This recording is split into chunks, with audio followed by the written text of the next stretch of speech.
राधानगरी दाजीपूर अभयारण्य येथे पर्यटकांना अधिक समृद्ध, माहितीपूर्ण व दर्जेदार अनुभव देण्यासाठी गाईड आणि सफारी चालकांच्या प्रशिक्षणाला विशेष महत्त्व दिलं जात आहे। या प्रशिक्षणामुळे पर्यटन वाढीस निश्चित गती मिळेल असा विश्वास विभागीय वनाधिकारी श्रीकांत पवार यांनी व्यक्त केला आहे। अभयारण्यात कार्यरत गाईड व सफारी चालकांसाठी आयोजित प्रशिक्षण कार्यशाळा नुकतीच उत्साहात पार पडली।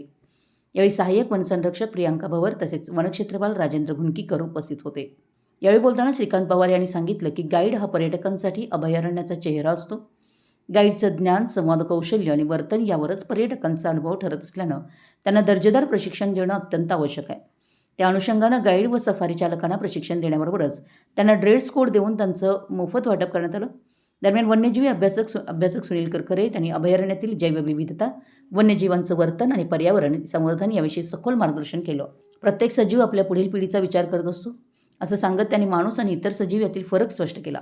तसेच पर्यावरणाच्या दृष्टीनं योग्य अयोग्य याचा विचार करणं गरजेचं असल्याचं त्यांनी नमूद केलं। या प्रशिक्षण कार्यशाळेत अभयारण्य क्षेत्रातील गाईड व सफारी चालक मोठ्या संख्येने सहभागी झाले होते। या उपक्रमामुळे पर्यटकांना अधिक चांगली सेवा व अचूक माहिती मिळणार असून राधानगरी दाजीपूर अभयारण्यात पर्यटन वाढीस नवीन चालना मिळणार असल्याचं स्पष्ट होत आहे। मराठी एस न्यूजसाठी राधानगरीहून संजय कांबळे।